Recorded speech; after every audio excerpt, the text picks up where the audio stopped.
Buenas, galera. Eu sou o Flávio Hag e você está no Itadakimasu. E hoje, quinta-feira, dia de vídeo de obra, para falar de um final que, quando eu li, eu pensei, putz, eu preciso gravar um vídeo sobre isso. Hoje a gente vai falar de Oshinoko.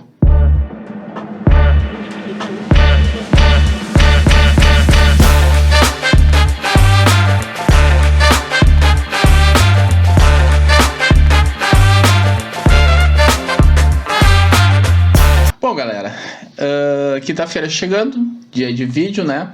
E como eu já havia avisado vocês, hoje a gente vai falar de Oshinoko, obra do Akakazaka com arte da Mengo Yokoyari.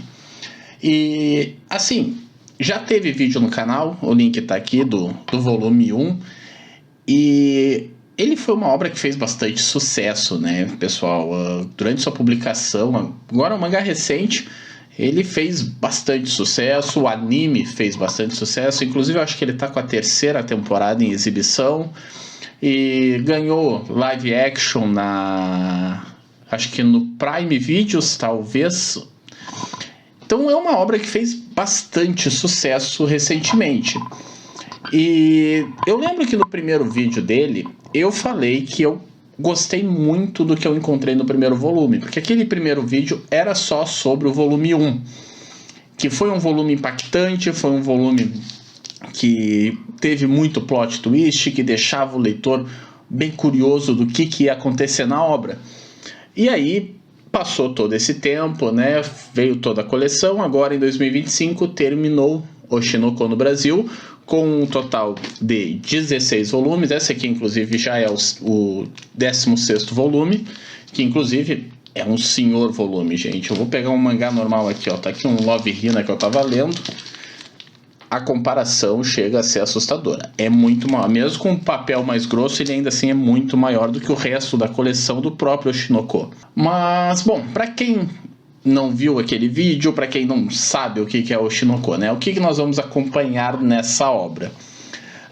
Ele é um mangá que, assim, vamos pegar porque ele se separa em dois momentos, né? O primeiro volume é todo no passado e a partir dali é que começa a obra mesmo. Mas, basicamente, o que nós vamos ver? Nós vamos ver esse mundo glamuroso das idols, né? Das celebridades lá no Japão. E num primeiro momento, naquele volume 1, nós vamos acompanhar a história dessa garota aqui, que é a Ai Hoshino, que é a grande idol do momento, a grande celebridade, e a gente descobre que ela estava grávida. Com apenas 16 anos, ela estava grávida. Algumas coisas acontecem ali, o médico que vai cuidar do parto dela é assassinado na véspera do parto.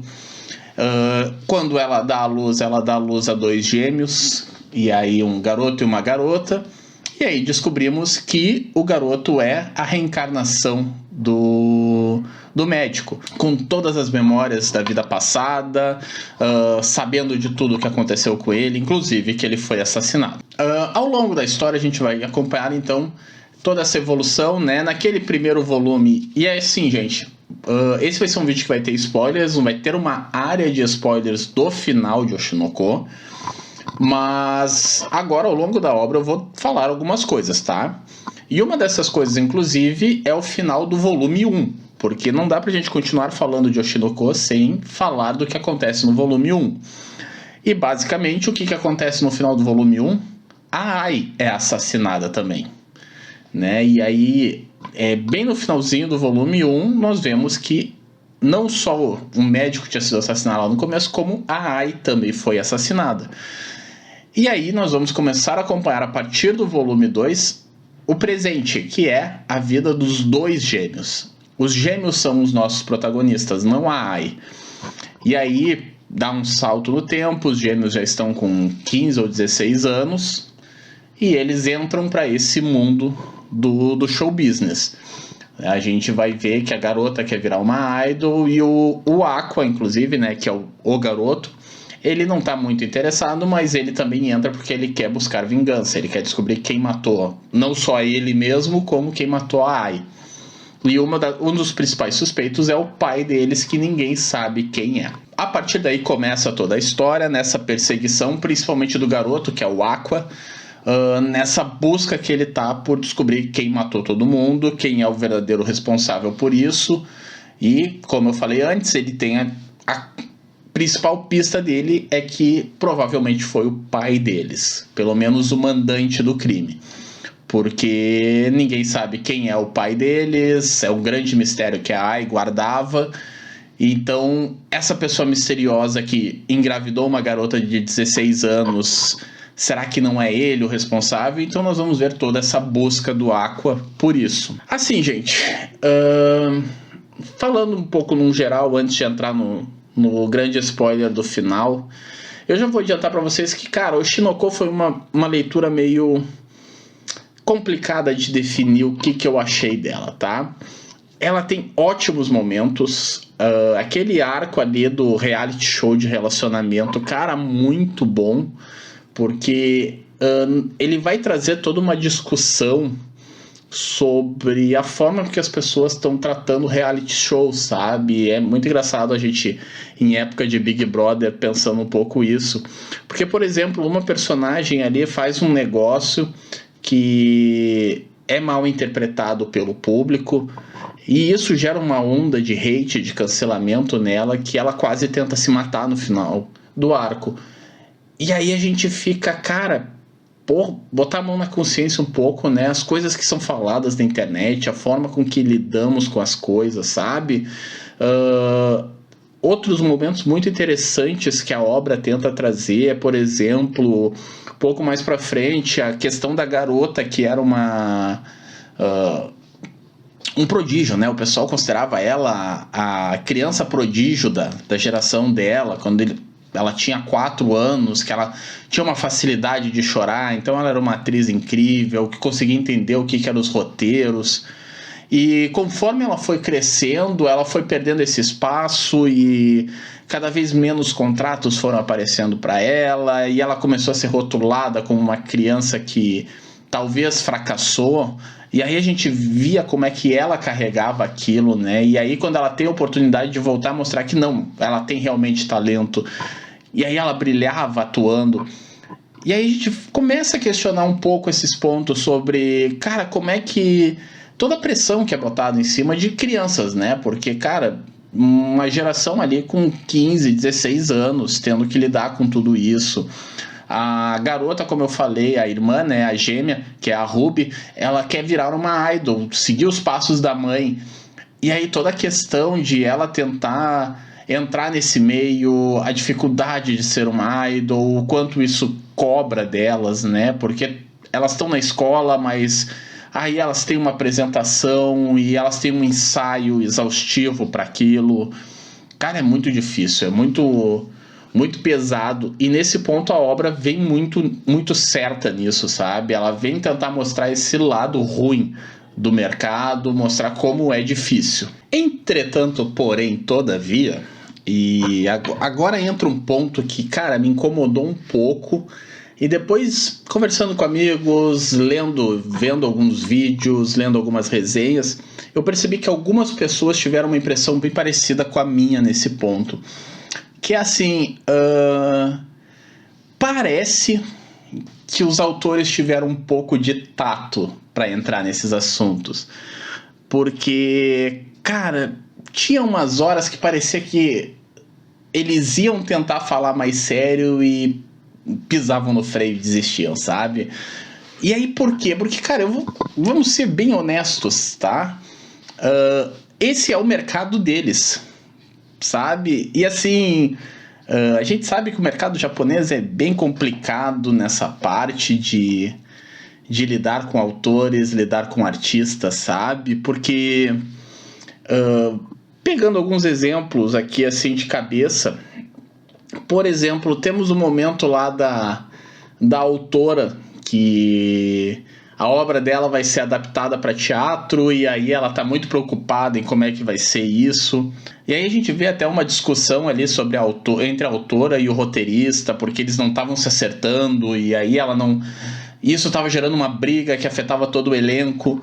E, gente, esse de certo modo é o mercado deles, porque o Oshinoko virou um live action. como foi a relação dos autores, né? Do Aka, quem escreveu Oshinoko, com o roteirista do live action. Como é que foi essa relação? Sabe? Então, cara, e mesmo nas coisas mais graves, como por exemplo a parte de abusos, de assédios, de coisas assim, porque tem por exemplo, um ator que aparece em determinado momento que ele assedia garotas mais novas, porque ele gosta de novinhas, e toda essa parte podre, sabe? A própria parte do reality show, onde eles mostram que, de certo modo, a produção também estava interferindo. Só que, ao mesmo tempo, parece que eles dão uma relativizada, porque, cara, não dá para fechar portas, sabe? E a gente sabe que são assim, que as coisas são assim lá dentro. Porque, por exemplo, não faz um mês a gente teve todo aquele escândalo do autor lá, eu não lembro o nome do cara, do autor de Act Age, que tinha voltado pro mercado com um pseudônimo. E aí, quando descobriram, vazaram e virou um rebuliço. Só que os editores da revista sabiam que era ele usando um pseudônimo. Então isso quer dizer que assim, um cara que tinha sido acusado de assédio, os editores resolveram contratar ele. Então quer dizer que os editores, quando contrataram ele, não se importaram com aquilo. E esses mesmos editores podem em algum momento querer contratar o Aka para fazer alguma obra para eles, ou a Mengo para desenhar para eles. Então, de certo modo, eles tinham que meio que dar uma segurada, e eu senti que em alguns momentos eles deram uma segurada. Sabe, tem um capítulo que para mim eu acho que foi a parte mais problemática ali da obra, inclusive, que eles falam sobre uma cultura de estupro que tá rolando ali, sabe? Uma cultura de abuso em que uma vítima depois acaba virando um agressor, e aí a nova vítima vira outro agressor. É um capítulo muito absurdo, porque assim, eu até mandei para um amigo que, depois de ler, eu disse, cara, lê esse capítulo aqui e me diz que eu não tô ficando maluco. Porque pareceu muito que eles estavam tentando relativizar, sabe? Pareceu muito uma coisa tipo, a gente sabe que tem isso no meio aqui, no mercado isso acontece com muita frequência, isso é muito errado, mas também é uma coisa meio cultural que acontece. Como assim, cara? Como assim, sabe? Meio que botando um pouco a culpa na... não botando culpa na vítima, na verdade, justificando que o agressor também é uma vítima.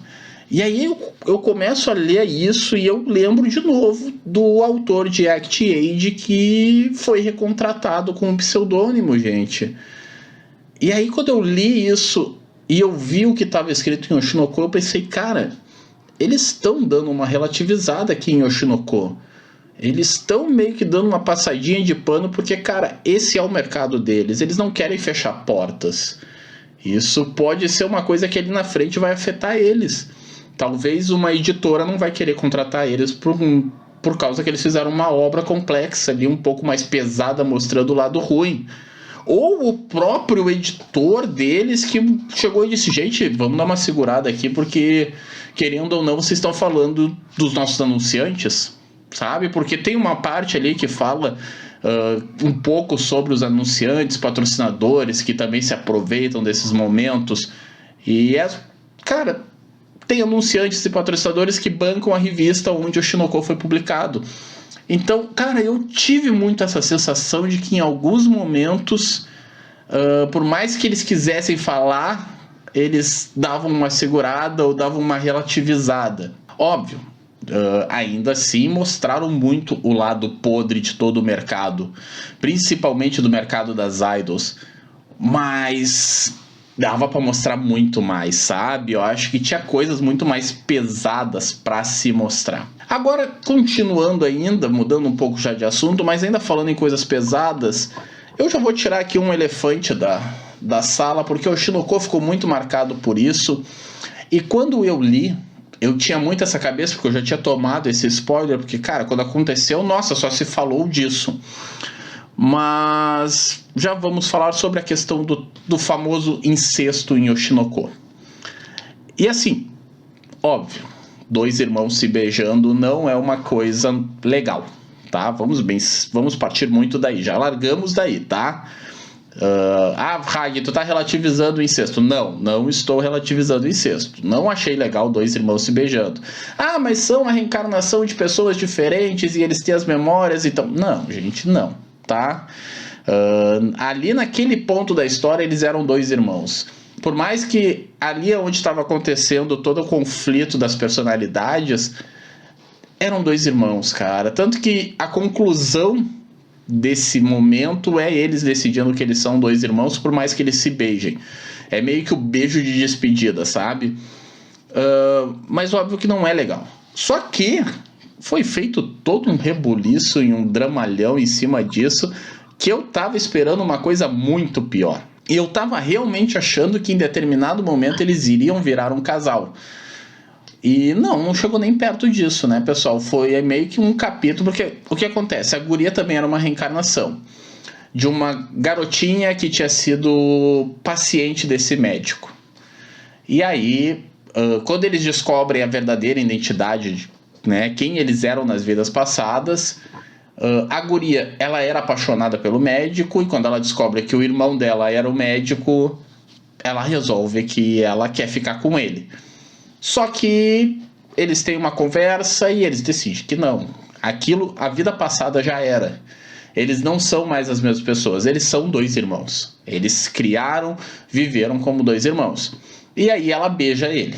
E aí, essa é a única coisa que tem, sabe? E para todo o barulho que foi feito na época, eu achei que ia ser muito mais. E não foi. Ao menos isso eu gostei, no ponto de que, tipo, podia ter sido muito pior, né?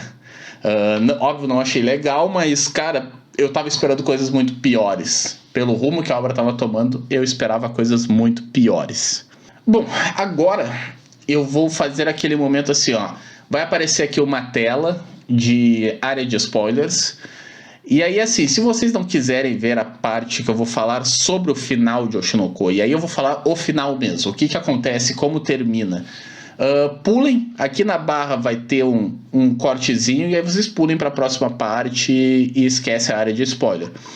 Mas assim, eu preciso falar desse final de Oshinoko, porque eu quero apontar alguns pontos, tá? Bom, gente, agora quem continuou por sua conta e risco, e assim, os pontos que eu quero apontar sobre o final de Oshinoko, tá?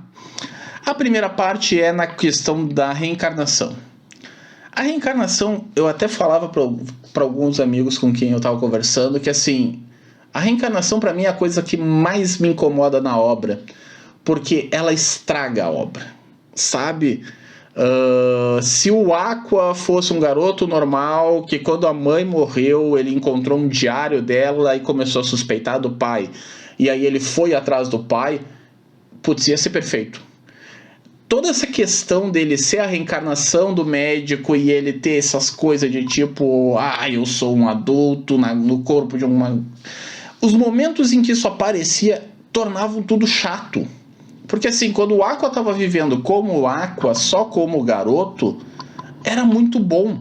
Ele evoluindo, ele crescendo, ele buscando o pai, e aí ele sendo confrontado com coisas da vida que em determinados momentos, inclusive, faziam ele pensar assim, cara, vale a pena eu estar continuando essa busca pelo meu pai ou eu vou viver minha vida? Era muito bom.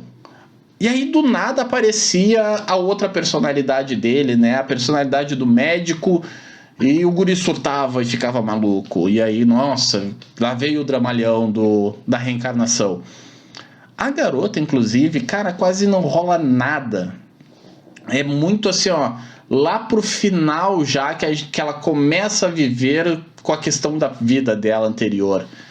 E aí, quando a gente tem a solução de por que eles reencarnaram, cara, é tão idiota, sabe? O motivo pelo qual eles reencarnaram, na verdade, nem tem um motivo. É isso que mais me incomoda. Fizeram toda uma coisa sobre as reencarnações que, no fim, não tem um objetivo para ter acontecido, sabe? Simplesmente eles reencarnaram e era isso. E aí eles viveram toda essa coisa da vida passada deles porque sim. Porque eles apenas reencarnaram nos bebês, sabe? Não tinham um propósito divino para isso ter acontecido. Mas aí, continuando sobre o final, o ponto que eu queria assim, ó, cara, nossa, pra mim foi muito bom. mas ao mesmo tempo eu fiquei com um gostinho amargo no final, que é a forma com que o autor decidiu terminar, e que, cara, era o caminho. Tanto que, assim, uns 2 volumes antes, eu mandei pro amigo, cara, eu acho que o protagonista vai morrer. E aí continuei lendo e em determinado momento pareceu assim pra mim, não vai. Ele vai viver feliz pra sempre.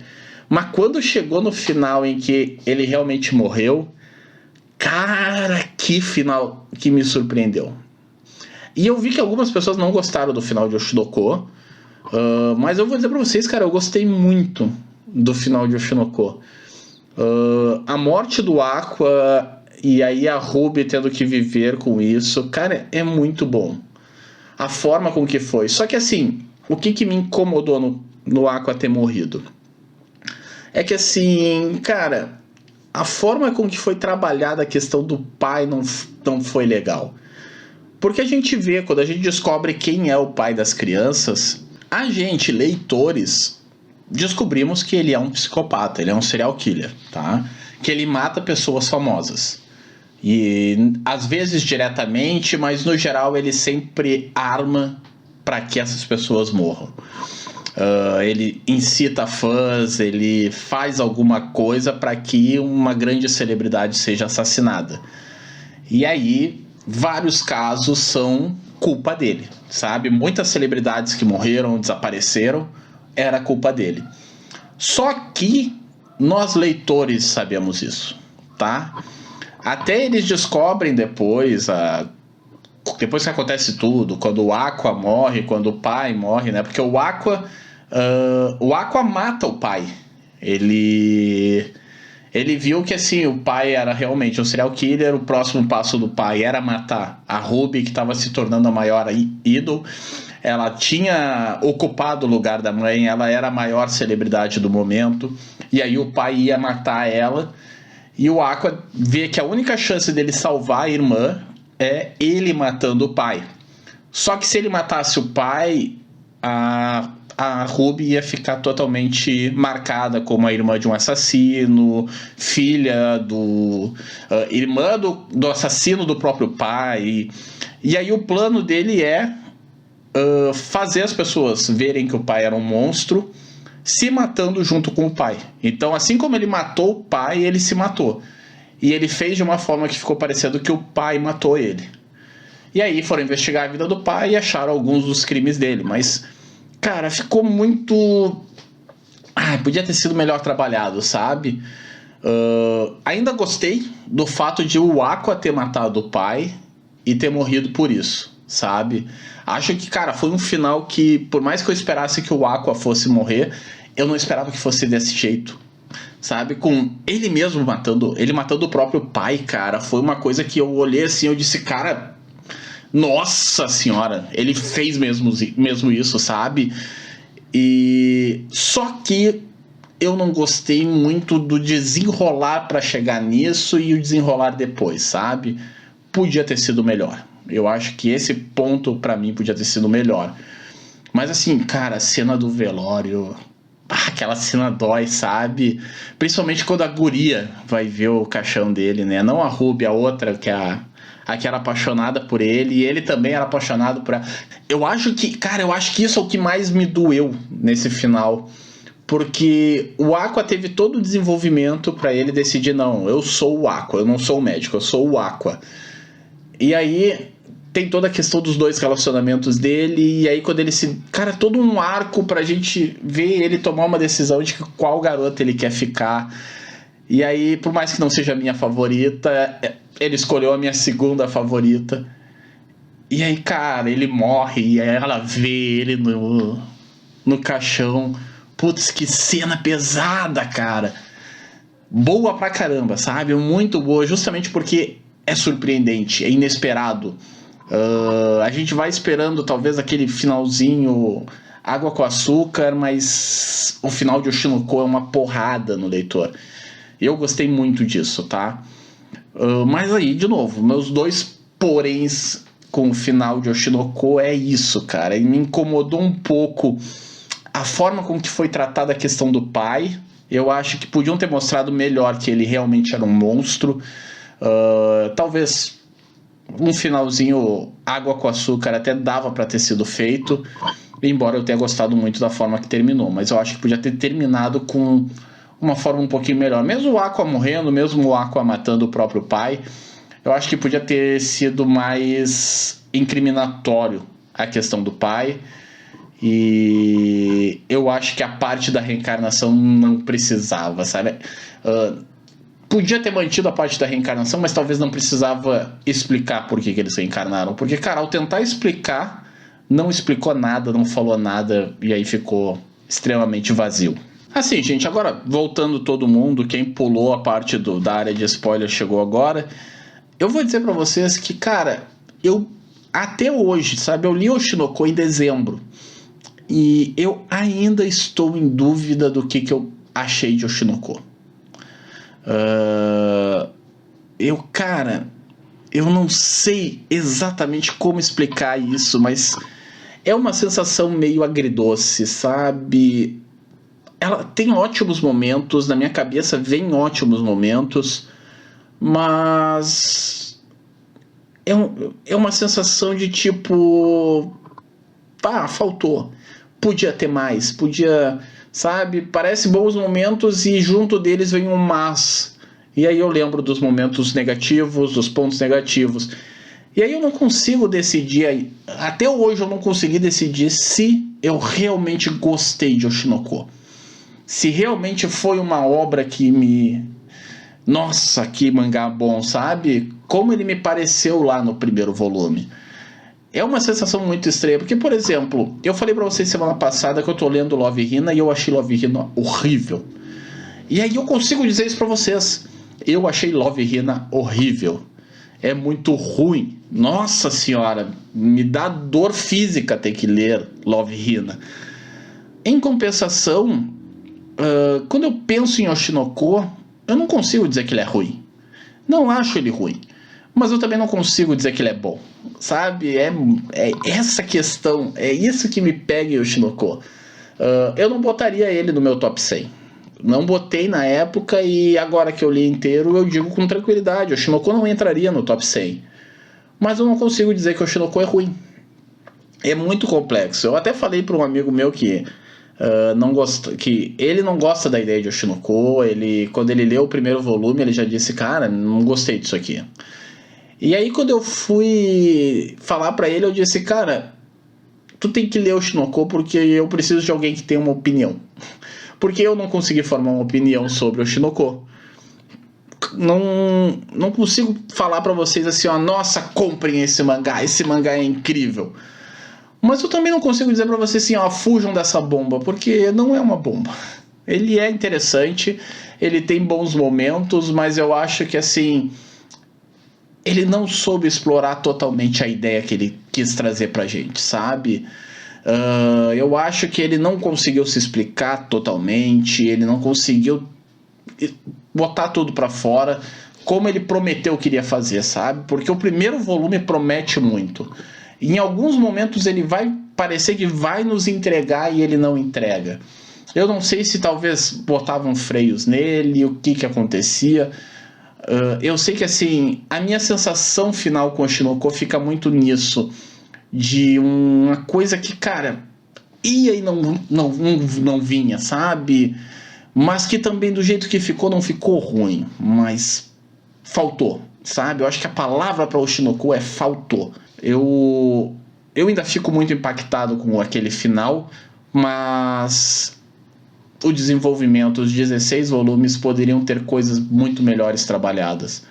Não que as coisas foram ruins da forma que trabalharam. É complexo, né? É meio... Cara, que difícil explicar o Oshinoko. Acho que é isso hoje, né, gente? Eu vou ficar repetindo que eu não consigo explicar o Oshinoko pra vocês, porque eu não sei como é que eu me sinto com o Oshinoko. E aí eu queria trazer isso pra vocês. O que vocês acharam dessa obra, sabe? Eu sei que tem gente aqui que gosta muito de Oshinoko, porque quando ele saiu, muita gente me mandou, Hag, tu vai pegar porque esse mangá é maravilhoso. E aí eu quero saber de vocês agora, me tragam os pontos de vocês sobre o Oshinoko. Por que vocês acham maravilhoso? Por que vocês acham ruim? Ou se vocês estão nessa mesma coisa que eu, que vocês não conseguem definir o que vocês sentiram por Oshinoko. Sabe? Se vocês estão nesse limbo também de, cara, como nós podemos classificar Oshinoko? Comentem aqui, vamos discutir essa obra, porque, cara, realmente eu não sei como definir Oshinoko para mim. Foi uma sensação muito estranha. Talvez seja uma obra que eu vá reler um dia, não agora, obviamente, eu acabei de ler, mas eu acho que um dia eu ainda vou olhar ele na estante e eu vou dizer, putz, eu vou reler Oshinoko, porque eu preciso tentar formular, agora que eu já sei o final, eu vou tentar repensar o que eu achei da obra. Talvez no futuro eu consiga dizer melhor o que eu achei de Oshinoko. Bom, galera, por hoje é isso, o vídeo já ficou grandão, porque, como eu disse, eu tinha muita coisa para falar e eu queria botar isso para fora.